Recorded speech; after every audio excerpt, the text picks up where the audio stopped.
आपको बताया था फिजियोलॉजी की बात शुरू की थी और फिजियोलॉजी में लोकोमोशन की बात आपसे कर चुके थे।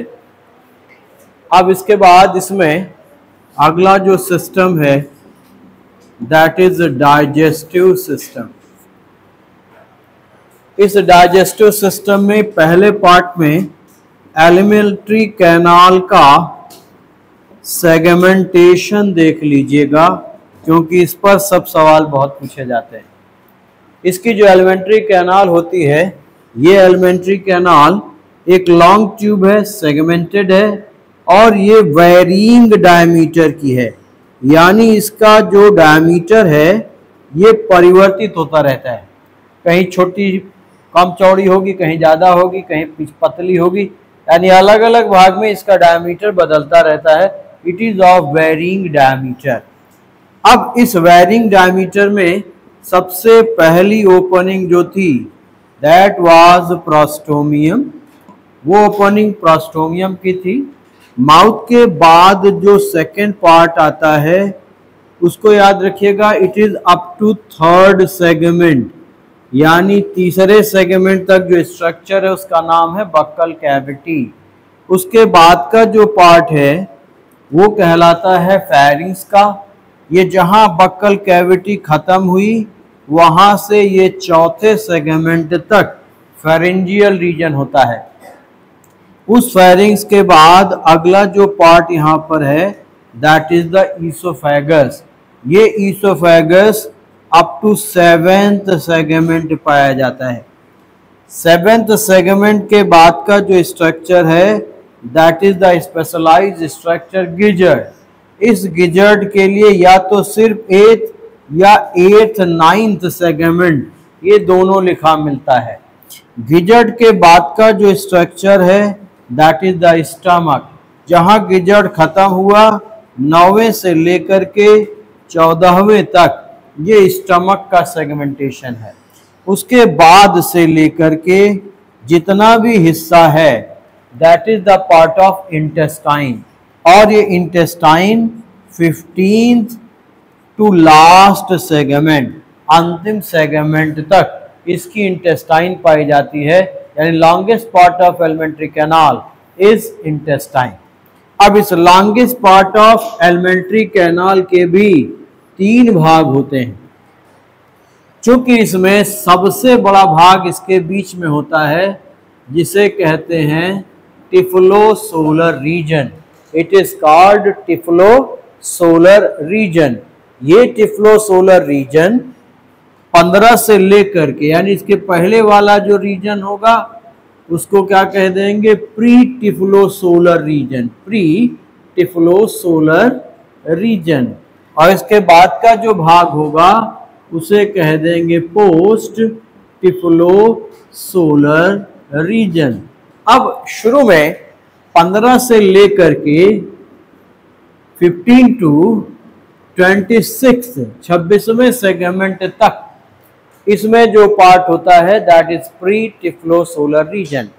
और प्री टिफ्लोसोलर रीजन के बाद यानी बिहाइंड 26 टू लास्ट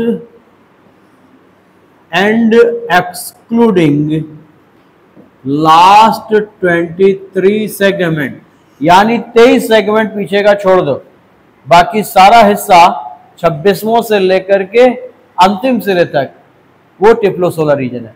अगर 100 का अर्थ हुआ में तो ध्यान रखना 77 तक, अगर 100 वाला है 100 वाला तो 26 से 77 ये टिफ्लोसोलर रीजन होगा। और अगर 110 का होगा तो 87 हो जाएगा, 120 का होगा तो 97 हो जाएगा, क्योंकि स्पेशली कोट किया जाता है लास्ट 23 सेगमेंट, अंतिम 23 segment, they are what, post typhlosolar region. ये अंतिम के लास्ट 23 सेगमेंट क्या कहलाते हैं, पोस्ट टिफ्लोसोलर रीजन। तो पहला ये सेगमेंटेशन याद रखना है, क्योंकि सीधे सीधे सवाल सेगमेंट्स के पूछे जाते हैं। ठीक है, पोस्ट टिफ्लोसोलर रीजन। अब अगर इनके साथ कुछ संरचनाएं इसके एलिमेंट्री कैनाल में बाहर से दिखती हैं, जो बाहर से दिखती हैं, यानी ये शुरू में पहले एलिमेंट्री कैनाल इसकी कैसी होगी, कम चौड़ी, फिर थोड़ा दूर के बाद ये और चौड़ी हो जाती है, then it become more broaden, intestinal region में ब्रॉडेस्ट होती है। अब इंटेस्टाइनल रीजन में हम अगर 26 सेगमेंट की बात कर रहे तो 26 सेगमेंट पर मॉर्फोलॉजी में कुछ विशेष संरचनाएं हैं। ये 26वां सेगमेंट हमने दिखाया, और 26वां सेगमेंट इसलिए इंपॉर्टेंट है कि 26वें सेगमेंट से साइड में एक जोड़े उंगलियों के जैसा प्रवर्ध निकला होता है जो 23वें सेगमेंट तक जाता है, यानी इसकी ओपनिंग 26वें सेगमेंट में है मगर प्रेजेंट है 23 से 26 के बीच में। ये एक डाइजेस्टिव ग्लैंड के जैसे काम करने वाली संरचना है जिसका नाम है इंटेस्टाइनल सीकी। ये डाइजेस्टिव एंजाइम सीक्रेट करती है। ये स्ट्रक्चर यहां पाया जाता है जिसे हम कहते हैं इंटेस्टाइनल सीकी। 26वें के बाद से हर सेगमेंट पर, यानी 26 के बाद इसका मतलब 27वें सेगमेंट से outer wall of intestine, intestine की बाहरी दीवारों के बाहर एक जोड़ा हर सेगमेंट में एक ग्लैंडुलर स्ट्रक्चर मिलता है जिसे लिम्फ ग्लैंड कहा जाता है। यह लिम्फ ग्लैंड लिम्फोसाइट्स का फॉर्मेशन करता है, यानी कुछ ब्लड सेल्स बनाता है, and also takes part in haemoglobin formation. यानी लिम्फ ग्लैंड्स कहां पर हैं? They are from 27 to last segment, 27वें से शुरू करके अंतिम सेगमेंट तक they are the lymph gland. और ये 27 से लेकर लास्ट तक की जो ग्लैंड है ये लिम्फोसाइट्स का निर्माण करती है, and it also takes part in formation of haemoglobin. ये हीमोग्लोबिन का भी निर्माण करती है। तो formation of haemoglobin and lymphocytes it is by the lymph gland, one pair in each segment behind 26 to last। ये अदर स्ट्रक्चर्स हैं जिसकी मॉर्फोलॉजी में दिखते हैं, यानी बाहर से विजिबल होते हैं, एक्सटर्नली विजिबल होते हैं। क्लियर? इसे ध्यान रखिए, इसे सवाल बनते हैं, डायरेक्ट क्वेश्चंस आते हैं। अब इसके बाद वॉल ऑफ एलिमेंट्री कैनाल। अब इसकी हिस्टोलॉजी देखेंगे तो हिस्टोलॉजी में हमको इसकी आंतरिक दीवारें मिलेंगी, उसी में डाइजेस्टिव ग्लैंड भी मिलेगी, यानी हम वॉल की बात देख रहे हैं। हिस्टोलॉजी का मतलब उसकी दीवारों में पाए जाने वाले टिश्यूज, जैसे हमारी एलिमेंट्री कैनाल की भी अपनी हिस्टोलॉजी होती है। अब इसकी हिस्टोलॉजी देखेंगे तो इसमें लेयर्स पतली हैं, सिंपल हैं। किसी भी रीजन से अगर हम इसको ट्रांसवर्सली कट करेंगे तो ध्यान रखिएगा कि इसमें जो परतें मिलेंगी, एक परत तो सीलोम की बाहरी कवरिंग हो। इसका मतलब यदि हम क्रॉस सेक्शन बनाते हैं और सपोज हम क्रॉस सेक्शन इसका बनाते हैं इंटेस्टाइनल रीजन से, और इंटेस्टाइन का मान लिया टिफ्लोसोलर रीजन से इसको कट किया है, तो इसकी सबसे बाहरी परत में ये इपीथीलियल कवरिंग होगी। ये क्या होगी? ये इपीथीलियल कवरिंग होगी, और ये इपीथीलियल कवरिंग सीलोम की कवरिंग होगी, यानी it is coelomic epithelium, also called peritoneum, या इसको क्या कह सकते हो? विसरल और splanchnic layer of coelomic epithelium. Clear है कि नहीं? स्पष्ट है बात?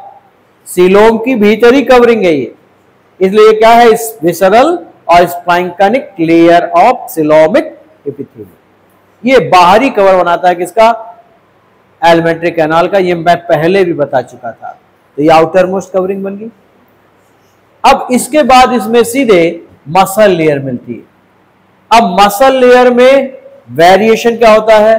बॉडी वॉल का उल्टा अरेंजमेंट यहां होता है, यानी इसमें पहले लॉन्गिट्यूडिनल मसल्स पाई जाएंगी।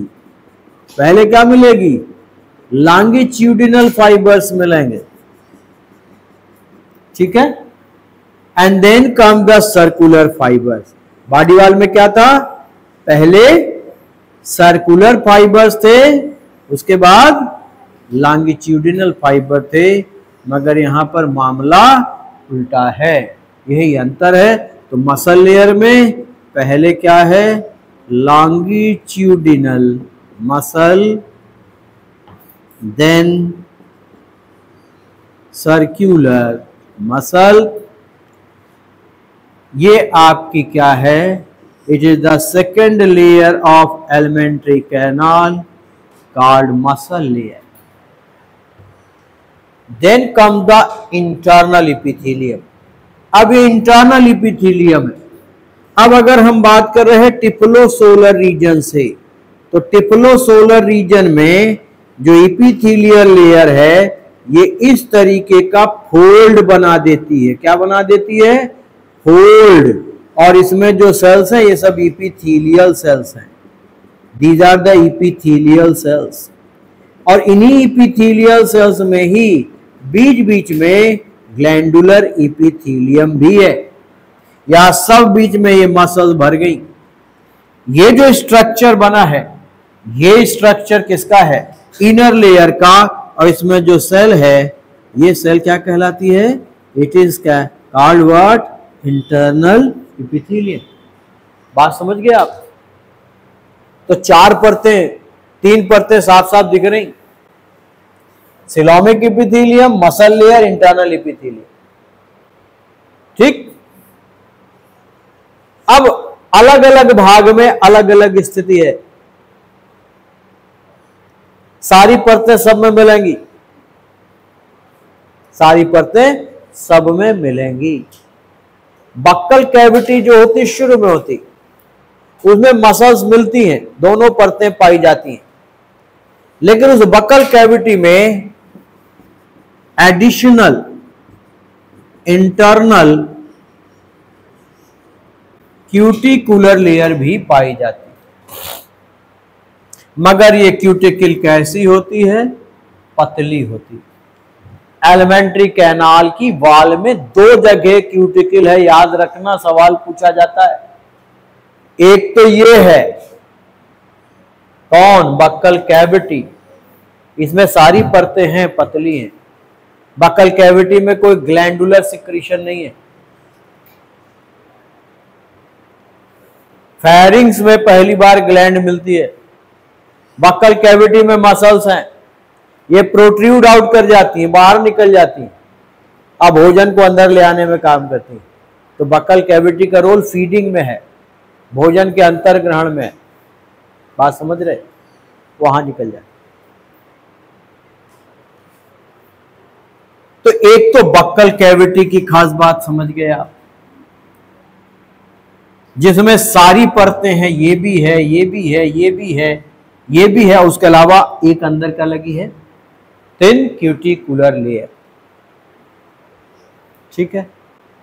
दूसरा भाग आया अगर फेरिंग्स का, तो फेरिंग्स की विशेषता ये है कि अब ये बाहर का हमने दिखाया, ये अंदर का दिखाया, सब बीच की परतें कॉमन है, ध्यान रखना। मगर फेरिंग्स में क्या है, एक इंटरनल मस्कुलर स्ट्रैंड बन गया, यानी इसके अंदर की तरफ ये क्या बन गया, ये बन गया मस्कुलर स्ट्रैंड। ऐसे बीच के अंदर उसने अंदर के ल्यूमेन को 2 चैम्बर में बांट दिया। एक चैम्बर इधर चला गया जिसमें कुछ विशेष प्रकार की सिक्रीटरी सेल्स मिल गई, उस वाले चैम्बर को जिसमें ये सेल मिल गई, जिसका नाम भी लिखा जाता है, उसे क्या कहते हैं, क्रोमाफिल सेल। क्या कह दिया उसको, क्रोमाफिल सेल, एक चैम्बर में। और ये क्रोमाफिल सेल क्या सिक्रीट करने लगी, सलाइवा। इस सलाइवा में मिला क्या, म्यूसिन, म्यूकस, और एक प्रोटियोलिटिक एंजाइम, एमाइलोलेटिक नहीं मिला है। यानी अर्थवा में फेरिंग्स में किसका डाइजेशन शुरू हुआ, प्रोटीन का, ना कि कार्बोहाइड्रेट का। तो ये जो चैम्बर है, इस चैम्बर को नाम क्या दे दिया? इसको कहते हैं क्या? Salivary chamber. ये ऊपर की तरफ आ गया। और जो पीछे का भाग है, बैकवर्ड पीछे की तरफ, यहां से अब खाना पीछे भेजा जाएगा। तो उस वाले चैम्बर को क्या कह दोगे? Conducting chamber. तो फैरिंजियल ल्यूमेन, फैरिंग्स का ल्यूमेन एक मस्कुलर स्ट्रैंड की प्रेजेंस से दो चैम्बर्स में बट जाता है। One chamber called salivary chamber and other chamber called conducting chamber.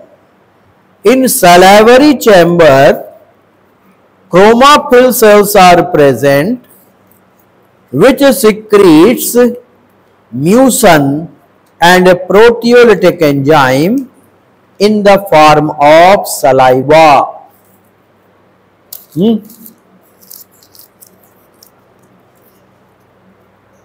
Calcium खा रहा है, कैल्शियम चबा रहा हूं क्योंकि यहां पे मामला चालू है। बात समझ गए आप? फायरिंग्स क्लियर हो गई। बाकी सारी परतें वही हैं। एक स्ट्रैंड है, उस स्ट्रैंड से चैम्बर दो में बढ़ गए, एक सैलिवरी, दूसरा कंडक्टिंग। सैलिवरी चैम्बर का जो इंटरनल एपिथेलियम है उसमें स्पेशल सिक्रेटरी सेल्स हैं और उन कोशिकाओं को क्या नाम देते हैं? क्रोमाफिल सेल। ये नाम याद रखेंगे। ये क्रोमाफिल सेल सलाइवा सिक्रेट करेगी जिसमें क्या क्या होगा? Mucin and proteolytic enzyme. पीछे का जो हिस्सा है भोजन को पीछे ले जाने का काम करेगा, उसे क्या कह देंगे? Conducting chamber. ठीक है। अब फैरिंग्स के बाद क्या आता है? ईसोफेगस। ईसोफेगस में कोई ग्लैंड नहीं है, म्यूकस सिक्रेटिंग ग्लैंड पूरे रास्ते में। म्यूकस सिक्रेटिंग सेल सब इंटरनल एपिथेलियम मिलेगी। तो अगर हम ईसोफेगस की हिस्टोलॉजी देखेंगे तो उसमें वही परतें होंगी, सारी परतें होंगी, यानी coelomic epithelium, muscle layer, internal epithelium सब सामान्य होंगी। कोई भी लेयर अतिरिक्त रूप से विकसित नहीं होगी, इसमें कोई एंजाइम सिक्रीट नहीं होगी। क्लियर? फिर ईसोफेगस के बाद क्या आता है? गिजर्ड। गिजर्ड से सवाल बहुत आते हैं। क्यों? क्योंकि गिजर्ड की कहानी यह है कि गिजर्ड में बाहर की तरफ तो ये सिलोमिक एपिथेलियम हो गया, अंदर की तरफ ये इंटरनल एपिथेलियम हो गया। अब दोनों के बीच में मसल्स हाईली डेवलप्ड हैं। अब मसल हाईली डेवलप्ड है मगर सिर्फ एक तरह की पेशी है, only one type of muscle. तो गिजर्ड में जो सवाल आता है उसमें ध्यान रखना, only well developed circular muscle, only well developed circular muscles are found. The part of alimentary canal in which only circular muscles are present. ये सवाल है, क्या आंसर होगा? गिजर्ड। और यही वो दूसरा भाग है जिसमें अब इंटरनल एपिथेलियम के नीचे भी, इंटरनल एपिथेलियम के नीचे भी ये अब मिलेगी, मगर ये क्या होगी? ये थिन नहीं होगी, क्या होगी? Thick cuticle. तो जो क्यूटिकल मैं बता रहा था आपको दो जगहों पर है, थिन क्यूटिकल बक्कल कैविटी की लाइनिंग और थिक क्यूटिकल गिजर्ड की लाइनिंग। तो क्यूटिकल सिर्फ दो जगह और गिजर्ड में बहुत मोटी है, क्योंकि गिजर्ड का सिर्फ एक काम है। गिजर्ड का क्या काम है? सिर्फ एक काम है, and that is what? Grinding and mixing. Grinder mixer खरीदते हैं ना खूब, मिक्सी में वही काम करता है ये। ग्राइंडर मिक्सर है, ये घर वाली मिक्सी है जो घर में आप मसाला कूटते हो। ये ग्राइंडिंग एंड मिक्सिंग ऑर्गन है। और यही सवाल आता है, the part of alimentary canal in earthworm which takes part in grinding and mixing of foods. ये घिसा पिटा सवाल। क्लियर? तो ये गिजट की बात हुई। अब गिजट के आगे क्या आ गया? अब आ गया स्टमक। अब स्टमक की हिस्टोलॉजी में सब सामान्य याद करो। गिजट में सब सामान्य पढ़ते हैं, बाहर सिलोमिक एपिथेलियम, फिर लॉन्गिट्यूडिनल मसल, फिर सर्कुलर मसल, फिर इंटरनल एपिथेलियम। अब इंटरनल एपिथेलियम में दो तरह की सेल्स पाई जाती हैं, कुछ अर्थवाम में मिलती हैं, कुछ में नहीं भी पाई जाती, एक सब में पाई जाती है, and that is enzyme secreting sales. यानी स्टमक वॉल भी क्या करती है? इसके इंटरनल एपिथेलियम में सब में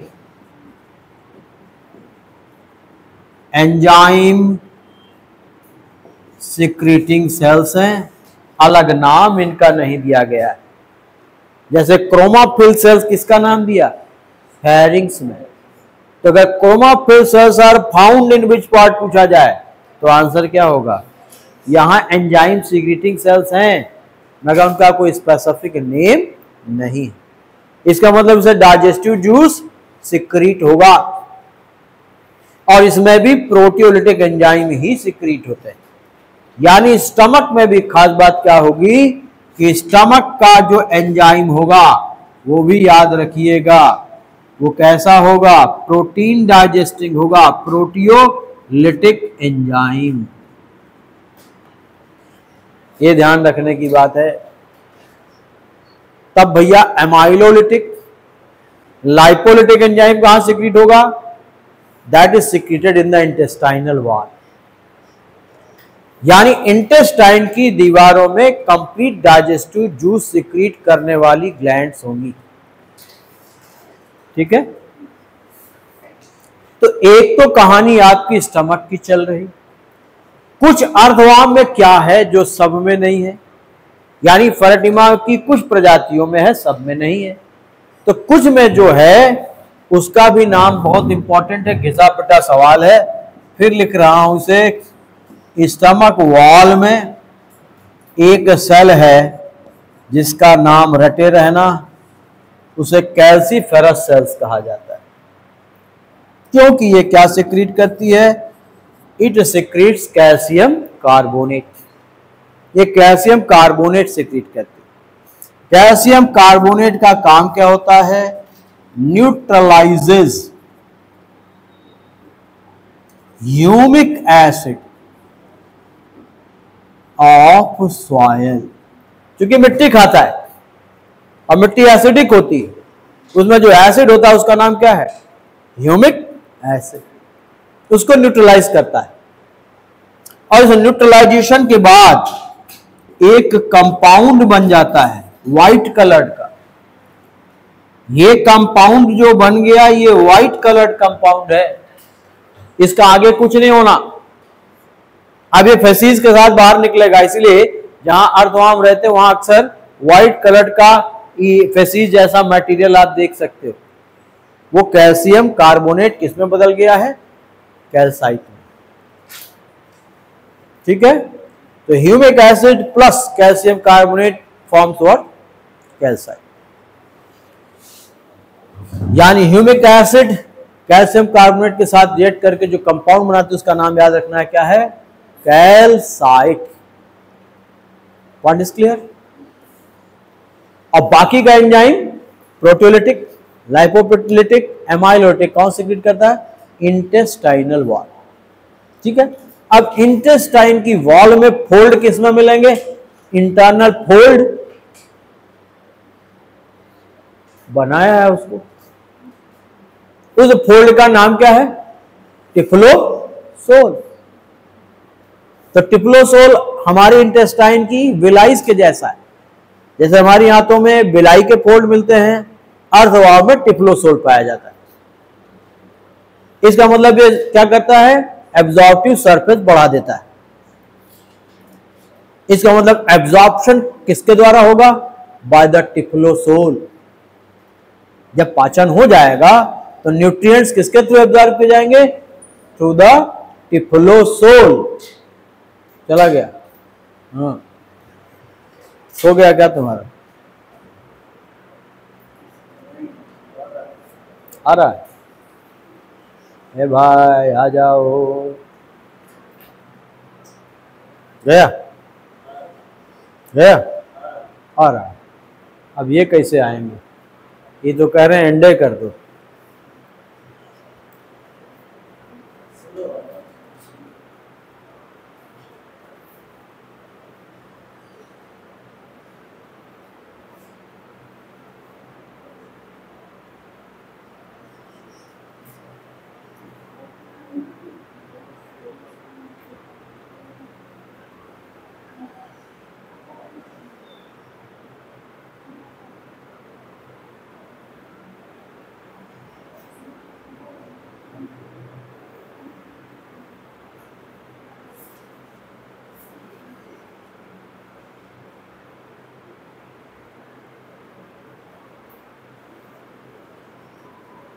नहीं आ रहा, ये बेचारा नाच रहा है। ऐसे वहां बगल में रखने का जोड़ा बना,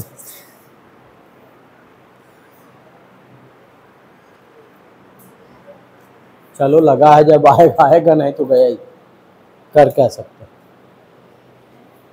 नो ऑप्शन इज देयर।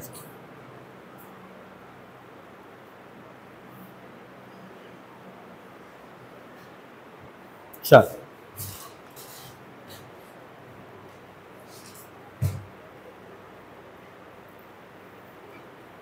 तो ये बात आप समझ गए, इसका पूरा पार्ट बता दिया आपको। इंटेस्टाइनल सीकी में भी ध्यान रखिएगा, इसको भी कहा जाता है इट आल्सो सीक्रेट्स एंजाइम। इसमें भी एंजाइम्स लिखे जाते हैं कि इसको एंजाइम सीक्रेट करने वाली सेल्स होती हैं, और इसमें भी तीनों तरह के एंजाइम का पार्ट लिखा जाता है। इतना ध्यान रखना कि स्टमक में नहीं है, और इंटेस्टाइनल सीकी में, इंटेस्टाइन की वॉल में तीनों तरह के एंजाइम सीक्रेट करने वाली सेल्स पाई जाती है। इसीलिए पूरा डाइजेशन कहाँ होता है, इंटेस्टाइनल रीजन में होता है। फीडिंग की क्रिया जो होगी, भोजन का अंतर्ग्रहण, वो माउथ के द्वारा होगा और बक्कल कैविटी के द्वारा होगा, ये याद रखिएगा। यानी अगर इसकी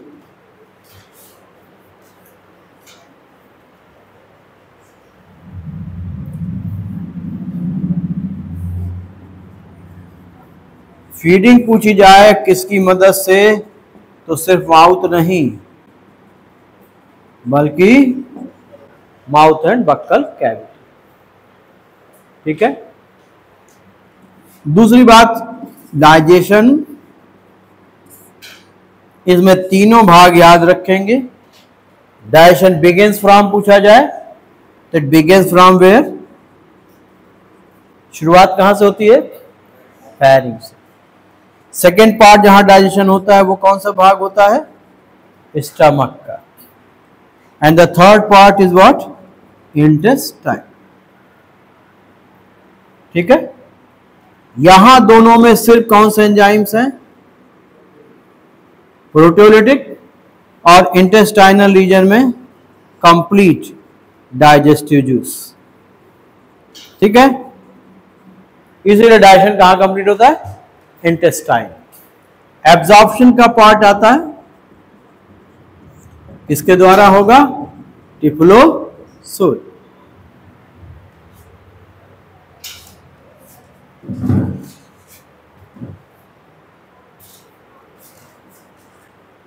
इसको बंदे करने क्या,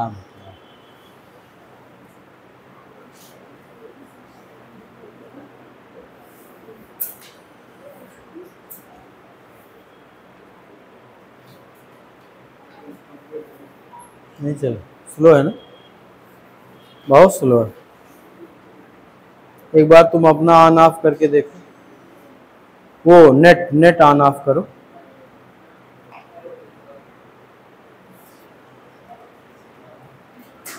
करो नहीं, बंद कर दो। एक बार ऑन ऑफ करके देखो, हो सकता है आ जाए।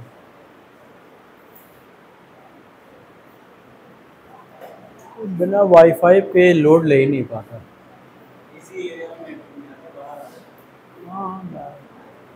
वैसे भी वो नेट से ज़्यादा तेज चलता है वाईफाई है। दूसरा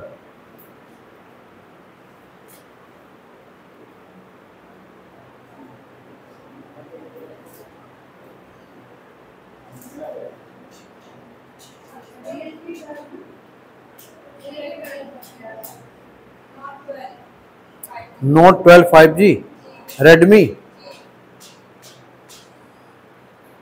पासवर्ड बताओ।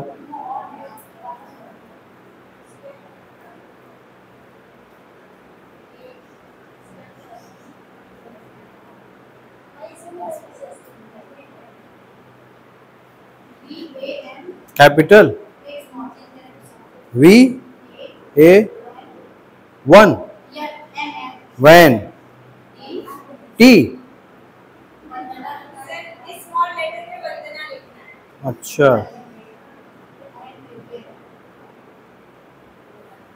बस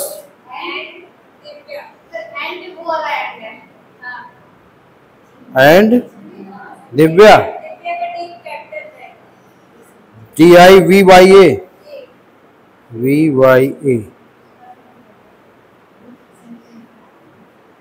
सब रिकॉर्ड हो रहा है, मालूम चल जाएगा।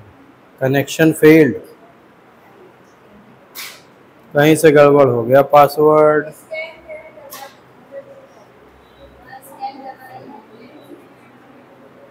ये वाला कैसे होता है? यहाँ नेट ऐसे ही चलेगा ना, वो नहीं चलेगा, कोई फायदा नहीं, सब वैसे चलेगा। तो अब देखो इसमें इजेस्टेड मटेरियल ध्यान रखिएगा। इजेशन, अब जो इजेशन है बहिक्षेपण, याद रखिएगा कि ये जो इजेशन है इसके लिए एक टर्म लिखा जाता है, इसे वार्म कास्टिंग कहते हैं।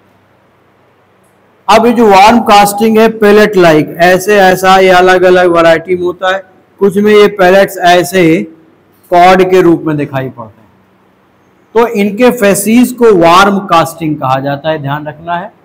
और ये पैलेट के फॉर्म में होती है, जिसके बारे में हम पढ़ रहे हैं फेरेटिमा पोस्टुमा में। And in others it is in the form of a cord like structure. तो ये पैलेट लाइक वार्म कास्टिंग दिखाई पड़ेगी किसकी? फेरेटिमा पोस्टुमा की। इसको हम वार्म कास्टिंग कहते हैं। वार्म कास्टिंग मतलब ये होता है कि इसका जो ऊपरी भाग लगता है दैट लुक्स लाइक व्हाट, वो किसके जैसा लगता है? किसी कीड़े की ऊपरी कवर के जैसा। ठीक है, ये इसका डाइजेस्टिव सिस्टम। ठीक है, अब आ जाइए, the next system is the circulatory system.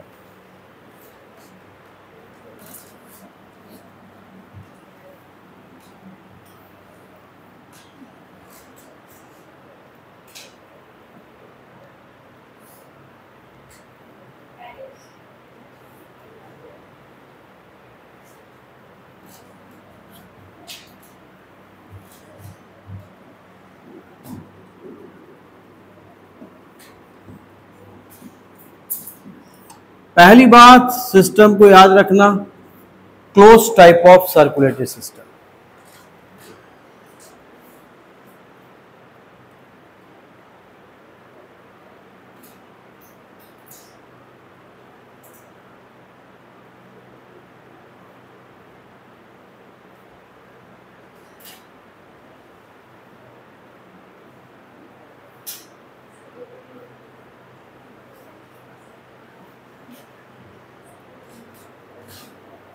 अब इस क्लोज सिस्टम के साथ दूसरी विशेष बात इसके ब्लड की, इसमें हीमोग्लोबिन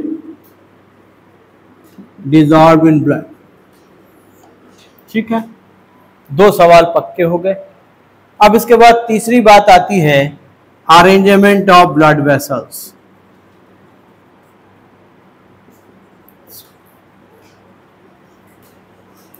पूरे सर्कुलेटरी सिस्टम में ढेर सारी ब्लड वेसल्स पाई जाती हैं अर्थवर्म में। इसको क्विट ही कर देते हैं।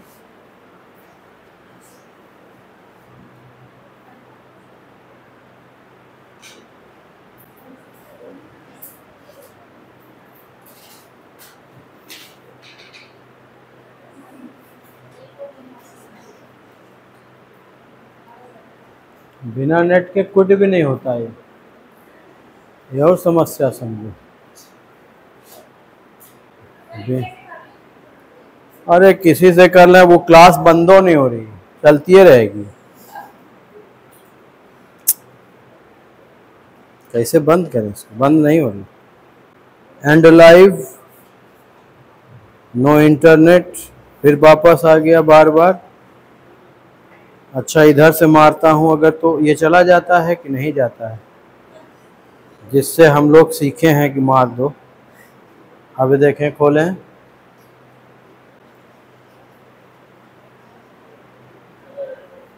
अब तो चला जाना चाहिए।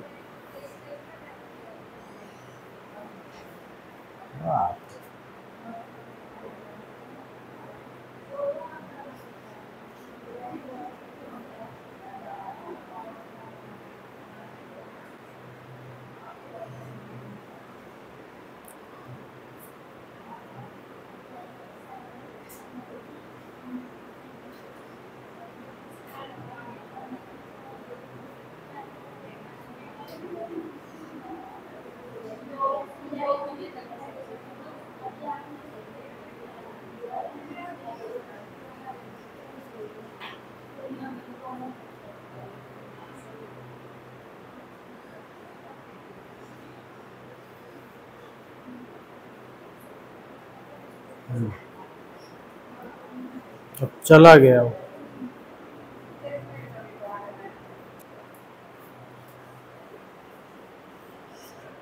अब देखिए, इसमें इंपॉर्टेंट चीज क्या ध्यान में रखिएगा कि अरेंजमेंट ऑफ ब्लड वेसल्स में 3 तरह के ब्लड वेसल्स हैं।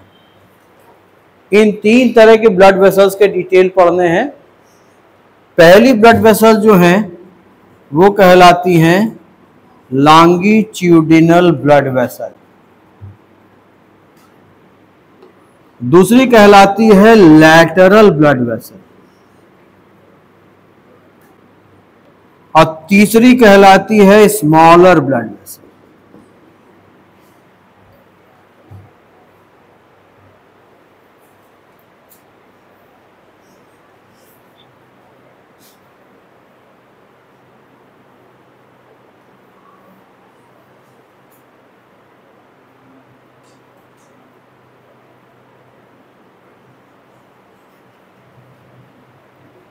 सबसे ज्यादा डेवलप्ड, जब सबसे ज्यादा थिकेस्ट वॉल वाली जो ब्लड वेसल्स होती है वो लॉन्गिट्यूडनल है। जैसे अर्थवर्म है तो इसकी पूरी लंबाई में पाई जाएंगी। तो जो लंबाई में स्थित होंगी उनके लिए ये 4 नाम हैं मेन, जिसमें से एक होती है डॉर्सल साइड पर, उसे डॉर्सल ब्लड वेसल कहते हैं। दूसरी होती है वेंट्रल साइड पर, उसे वेंट्रल ब्लड वेसल कहते हैं।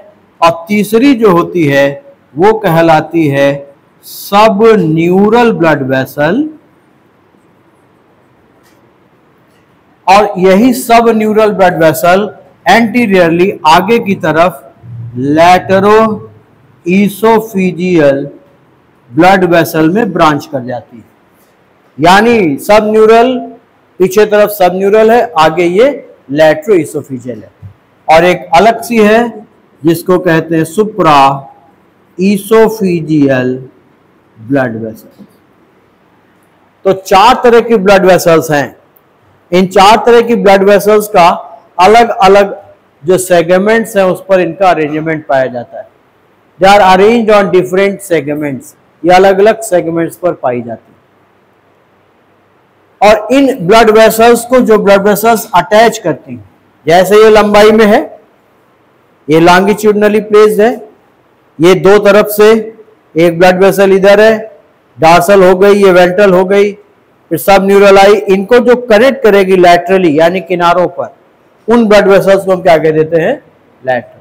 अब अर्थवर्म में जो ब्लड सर्कुलेशन है वो पहले से तेरा में अलग तरह का होता है और तेरा के बाद से अंत तक में अलग तरह का होता है। इसलिए लैटरल ब्लड वेसल्स के हम दो ग्रुप्स पढ़ते हैं। एक ग्रुप होता है फर्स्ट टू 13 सेगमेंट का और दूसरा ग्रुप होता है बिहाइंड 13 टू लास्ट का।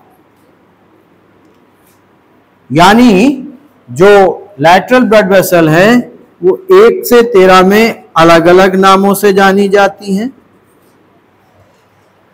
1 से 13 में सबसे पहली ब्लड वेसल को लैटरल हार्ट कहते हैं। ये हार्ट के जैसा नहीं है लेकिन इसको हार्ट कह रहे हैं, ये कनेक्टिंग ब्लड वेसल होती है।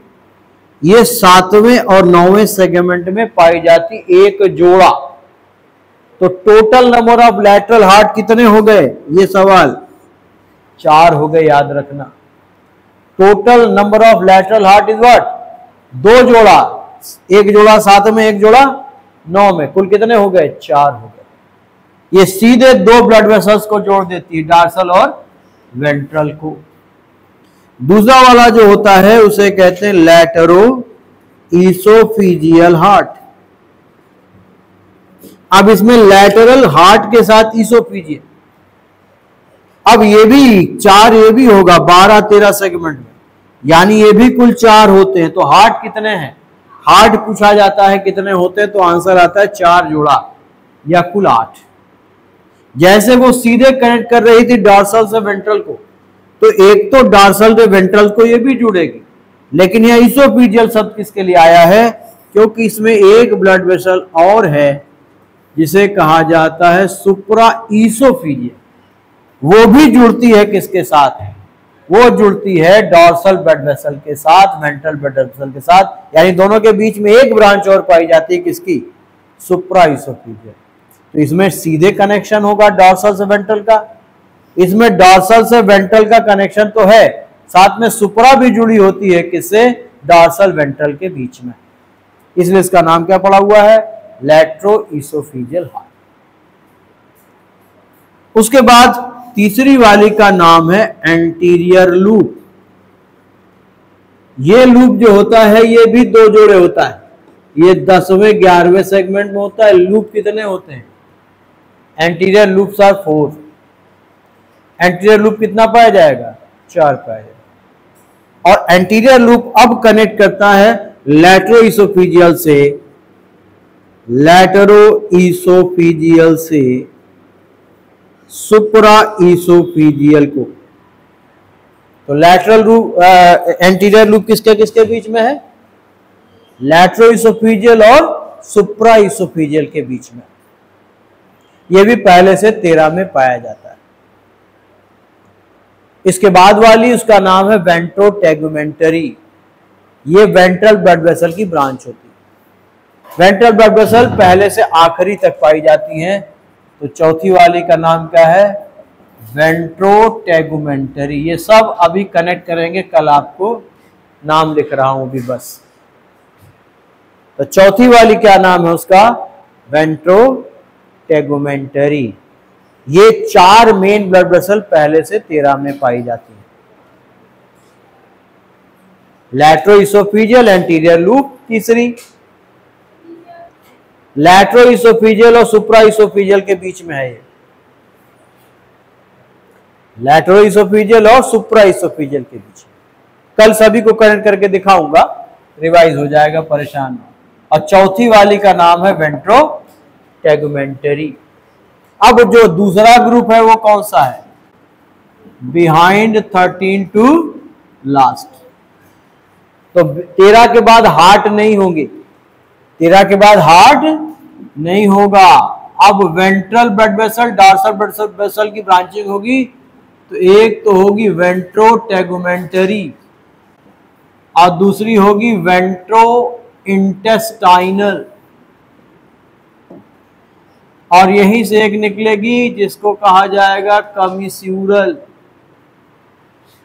चौथी वाली होगी सेप्टो इंटेस्टाइनल,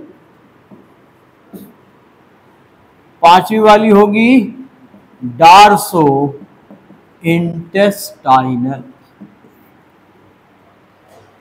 तो 5 का नाम याद रखोगे बिहाइंड 13 टू लास्ट में। ये नाम पहले आपको याद करना है, ठीक है। इनका कैसे कनेक्शन है ये कल बताएंगे आपको। स्मॉल वाली जो होती है ना, ये दीवारों में होती है। 12 छोटी छोटी होती है स्टमक की वाल में, उसे रिंग वेसल्स कहते हैं। 12 छोटी छोटी कहां? स्टमक की दीवार में, वॉल, उसे रिंग वेसल कहते हैं। और बाकी इंटेस्टाइन की दीवार में होती है, उसे कहते हैं intestinal blood plexuses. Intestinal blood plexuses ये दीवारों में होती, इनको हम स्मॉलर ब्लड वेसल कहते हैं। तो 3 ग्रुप की ब्लड वेसल्स हैं, इनके नाम हमें याद होंगे, तब हम इनका सर्कुलेशन भी जोड़ दें, वो मैं कल बता दूंगा। ये ब्लड वेसल आप पहले लिख लीजिए, दिमाग में बिठा लीजिए, ये बैठ जाएगी। अरेंजमेंट इसका कल समझा के सर्कुलेशन समझा दें, ठीक है। और फिर रह जाएगा रिप्रोडक्शन, एक्सक्रीशन एंड डेवलपमेंट, ये कल खत्म हो जाएगा, ठीक है। क्लियर? ये कल फिर रिवाइज होगा, ये डिफिकल्ट है, कल फिर